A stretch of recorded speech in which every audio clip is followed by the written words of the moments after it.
Everywhere you look, images of this particular shark species strike awe, fascination, and sometimes a little bit of fear into the hearts of ocean lovers and land dwellers alike. This animal is probably one of, if not the most famous of all marine creatures. You'd be hard pressed to find someone who, when shown a picture or a video of one of these guys, wouldn't be able to name it. And 99 times out of 100, when they were trying to name it, you can almost guarantee they'd say great white shark. How many of you watching at home saw these pictures on screen and said to yourself, that's a great white shark?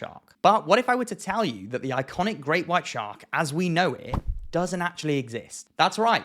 There's no such thing as a great white shark. Of course, this massive fish is definitely swimming around in our oceans, but what we think it's called isn't quite right. The origin of the term itself is a little bit hard to pin down. Some have suggested that it arose during early attempts to classify the species and distinguish it from other sharks who may have appeared similar or had similar names. Others have even said that the term was invented by Steven Spielberg for the 1975 blockbuster Jaws, or even Peter Benchley in his book of the same name. There's no denying, though, that these days the name great white shark is widely used by everyday people, the popular media, and even scientists. Hell, I even use it. But what does great even mean in this context? Is it about their size, their predatory behavior? Is there a lesser white shark kicking around in the oceans? Or perhaps it's simply down to the fear that they evoke in many people to this day. So today we're going to have a look into the origins of the great white shark. We'll see whether Benchley, Spielberg, and Jaws really did invent the name. And importantly, we'll find out what this shark is actually called. Welcome back to another Shark Bytes episode, everyone. Great white sharks, you've got to love them. They're many people's favorite shark out there. They're easily the most well-known shark out there. These sharks are widely distributed around the world's subtropical and temperate oceans. They're found in every ocean basin except the Arctic Ocean. And because they're found all around the world, they've of course been encountered by lots of different cultures of people. Carcharodon carcharias is their scientific name, with carcharodon literally translating from Greek to sharp or jagged tooth, and carcharias also translated from Greek, meaning point or type of shark. And barring some major genetic reclassification, I imagine this scientific name will remain as that for the foreseeable. But because there's lots of cultures that have experienced or seen this shark firsthand down the years, it means it's got a lot of different common names. In English, we've got white pointer, white shark, great white, Tommy shark, or even white death.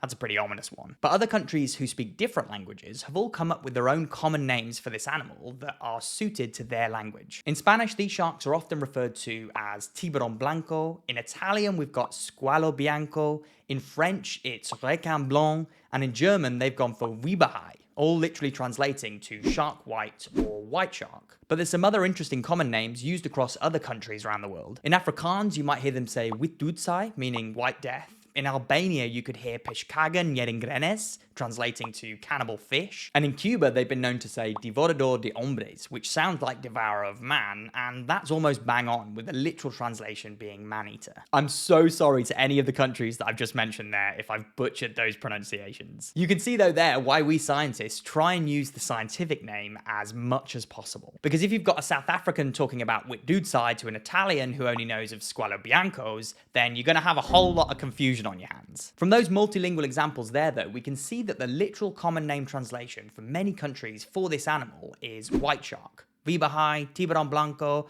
requin blanc, there's no great in there. So it appears that the term great white shark is more commonly found in the English language as opposed to many of the others. But where did it even come from in the first place? Like I said earlier, lots of people point to Peter Benchley, Spielberg, and Jaws for its occurrence within the English language. So I've got my copy of the book here, as any shark enthusiast should have in their book collection.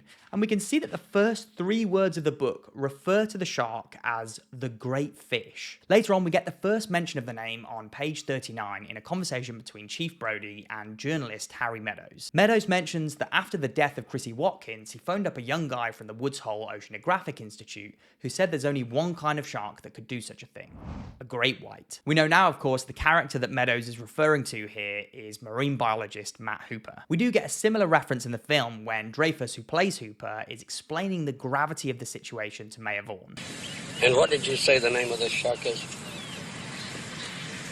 It's It's a Carcharodon carcharius. It's a great white. Just as a little fun side fact here, Dreyfus apparently struggled with the pronunciation of Carcharodon carcharius so much that they had to hold up a cue card just off screen with it spelled out phonetically for him, and you can just about see him glance at the card as he's about to deliver the line. The term great white then is used both in Benchley's book and in Spielberg's film adaptation, but neither Benchley nor Spielberg are scientists. So in doing the necessary research for the book and the film, both of them would have likely had to have consulted some form of shark literature that was written back in the 1970s or even earlier, some of which would have revealed the name for the apparent villain of the story. But trying to pinpoint the exact first use of the term great white shark is almost like trying to find a needle in a haystack. Although after doing some serious literary digging, to the best of my knowledge anyway, it first appears over 200 years before Peter Benchley put pen to paper. Oliver Goldsmith was an Irish writer and poet, most famous for his work in the mid to late 1700s. I can't say I know much about his books, but then again, I'm not an avid Georgian novel reader, and I'm not sure many people are. Anyway, alongside his poetic and novel writing, Goldsmith also had a keen interest in the arts and sciences, and he planned to write a full encyclopedia, but never managed to write it before he died. He did, however, manage to write one book about science before he died, called An History of the Earth and Animated Nature, all the way back in 1774. The book chronicled the planet's biological life and distinguished between different types of sciences, showcasing the diversity of life and apparent similarities between creatures. And within it, Goldsmith has a lot to say about sharks. In particular, he writes about one shark, which he calls the great white shark. In chapter 2, titled Of Cartilaginous Fishes of the Shark Kind, he says, "Of all the inhabitants of the deep, those of the shark kind are the fiercest and the most voracious. The smallest of this tribe is not less dreaded by greater fish than many that to appearance seem more powerful, nor do any of them seem fearful of attacking animals far above their size, but the great white shark, which is the largest of the kind, joins to the most amazing rapidity, the strongest appetites for mischief, as he approaches nearly in size to the whale. He far surpasses him in strength and celerity, in the formidable arrangement of his teeth, and his insatiable desire of plunder." You won't believe how many times that has taken me to say that in one take. It is written so clunkily.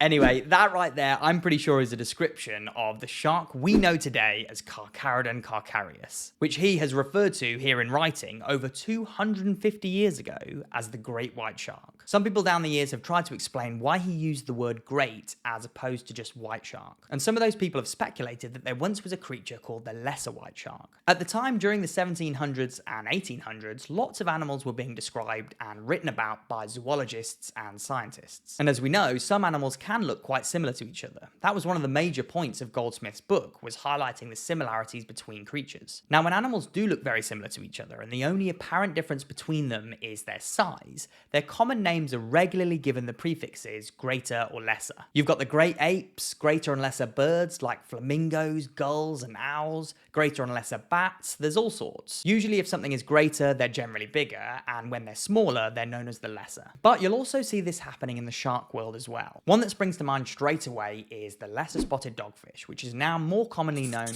as the small spotted cat shark, Silurhinus canicula. This shark was named as a direct comparison with the nurse hound or bullhuss, Silurhinus stellaris, which used to be called the greater spotted dogfish because they look very similar, apart from the fact that the bullhuss are larger. So was Oliver Goldsmith directly comparing the great white shark with another shark species? Was there ever such a thing as a lesser white shark? A shark like the great white shark that also struck fear into the hearts of sailors and ocean explorers? And it turns out there absolutely was. One of the most widely distributed sharks in the world at the time, whose populations would have been massive in comparison to today, a shark that does have a bit of white patterning on them and used to follow ships and be seen very quickly after shipwrecks, is the oceanic whitetip. This shark species was first described by René Primevère-Lesson, a French surgeon and naturalist. He gave the oceanic whitetip the original scientific name Carcharodon mao, before it was later renamed Carcharodon longimanus. But at the same time, it was given two common names, the oceanic whitetip and the lesser white shark. I do wonder if one of those common names that he gave there was to make it a bit more similar to his surname, Lesson. Sneaky bugger. Maybe he was saying, yeah, this is the Lesson white shark, and someone else has just misheard him and passed it on as the lesser white shark. Anyway, so some have said that because there was such a thing as a lesser white shark, Oliver Goldsmith in his book compared it and called Carcharodon carcharias the great white shark. But there's a major sticking point here, and that is that René Lesson described the oceanic whitetip, or lesser white shark, in 1831, nearly 60 years after Oliver Goldsmith wrote down great white shark in his book. So we can't have been comparing it with the lesser white shark because that shark hadn't been described yet. So it still begged the question then, what did Oliver Goldsmith mean when he used the word great? Well, it's hard to argue that he isn't simply just referring to its size. He regularly mentions within his book just how big this shark can get, often comparing it to the size of whales, reaching supposed lengths between 20 and 30 feet long. Its immense speed as well is mentioned quite vividly, so all round, it's likely that he was just using the word here to simply describe how awesome and revered this big fish was. Across the scientific literature, great white crops up sporadically, although many of its other common names like white shark or white pointer are also used. There's no denying though that after it was used by Hooper in Jaws, the term became vastly more popular in modern culture, with loads of people repeating it, and eventually it just starts to snowball in society and becomes a household common name for the species. These days in the modern scientific literature, it's mostly referred to as the white shark. I think scientists have likely pushed this because there's no longer such a thing as a lesser white shark. It's very firmly referred to as the oceanic whitetip these days. So because of that, there's no need for a name like great white shark because that implies there's a greater and lesser of that species. Also alongside this, there's also been a sort of scientific distancing from the jargon and hype of the Jaws paradigm, whereby scientists have tried to move away from the media sensationalism of sharks, and so the term white shark has gained in popularity. Realistically though, you can call this shark what you like. Great white, white pointer, white shark, it's all the same. But if you're wanting to be truly scientifically accurate, then white shark is the one to go for. Quite a historical video today then. I hope you guys enjoy the history stuff as much as I do. If history's your thing though, then you might quite enjoy this video right here. In it, we take a look back at some ancient history and figure out whether sharks were really used in Roman gladiator battles. What, you never heard about that before? Well, I'll tell you all about it here, so give it a watch.